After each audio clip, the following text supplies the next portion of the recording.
Hi, welcome back. I'm with Richard Bailey, a noted sculptor.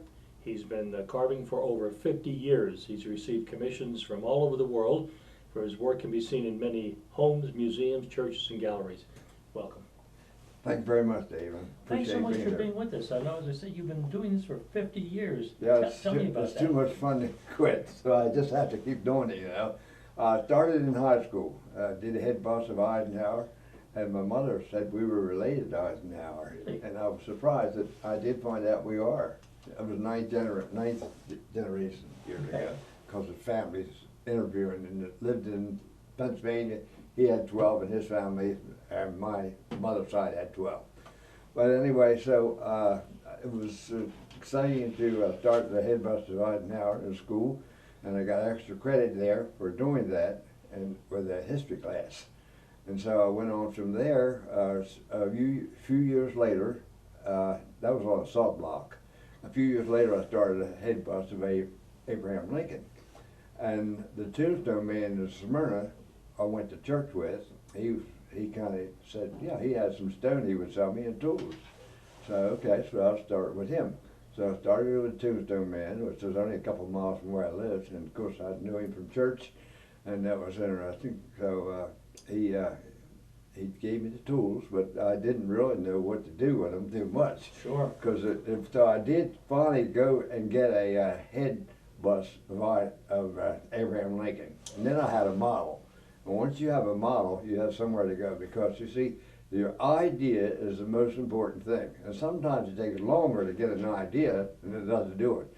And drawing is very important. If you know how to draw things, and you can keep drawing, and if I wanted to make something, I would usually do 10 drawings at least, instead of one drawing. You know, I try to improve it in the last 2 or 3 drawings. We're looking a lot Do you better. start with like a picture and make a drawing of I that? just do a pencil and paper on a drawing, and I'm a direct carving. So after I draw there, when I went to the stone, I would carve by drawing on the stone and just taking off what I didn't want. And so that's. So how long did it take you to perfect that technique, actually working in That stone? was quite a while. My first piece, Abraham Lincoln, was 2 years, and I went to Delaware Art Center for 2 years, and they couldn't help me out much. They didn't know much about stone, and so then I had a chance to go to New York to the Art Students League. So I went to New York in '64 to see Michelangelo's work, and he was at the World's Fair. I'm sure I got inspired by that. The Pieta. This was Pieta, yes. And so that was very exciting to see that. And while I was there, I went to the Art Students League and found out that I could go there by the month or whatever. You have to self-discipline yourself there. Mm-hmm. You come when you want, you do what you want. You had to have instructors there. They had like 65 different instructors there of art. So it's where most of the artists, when they get out of college, you go to the Art Students League. Because they're the professors, they're really the guys that are famous, and they're only in the class for 1 day a week. You know, they're not there for all the time, but So they it really do come took- and criticize your work. It really took many years then to get to your... Yeah, it took many years well, first of all, I could say, how do you get started in that way? Because I knew how to do hammer and chisels, but I didn't know I knew how to use tools, because my dad had a gas station, and so we were trained to work on cars. So here I'm beating on chisels and mufflers and all that, you know. So I already knew how to use a hammer So I and see some we've tools. got some of your work displayed here, the butterfly. You also do fish, I believe? Yeah, I do lots of fish. I have many different colors of stone, and the people say, where do you get this stone at? Because there's over 300 different colors of stone, marble, and 300 of granite, and several hundred of precious stones, which I have some samples of some precious stones here. And so the art in New York City, they sell the stone as sculptor supply houses. And the people don't realize it when they look at one of your sculptures. Like a man the other day says, I want you to make me a head of a horse out of marble. I said, okay. Well, I didn't get to talk to him too much, because he only had 75 hours. Now, the stone itself costs $1 a pound, up to $3 a pound, and the size of a head, a normal person's head, would be 100 pounds. So that would be $100 just for the stone. If it's one kind of stone, if it's another stone, it would be 200 or 300. Well, how long would it normally take to make a horse's head? Is there a ballpark figure?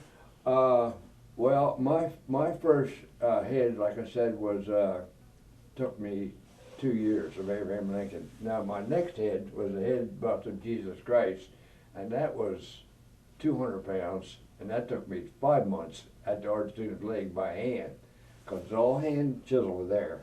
You know. Now, how long did it take to make that butterfly? Now, you know, I start many things at a time, and I don't really count my time as most people do. I might work on it for a little while, and then I might work on something else. The other day I was working on several things that I had going. If I ever get tired of working this, I might go over to another one to work on another one. So it's really, I really don't count all my time. And I see you've got a book. I did write a book, The Sculptor's Miracles, and I have lots of miracles. How did I get started?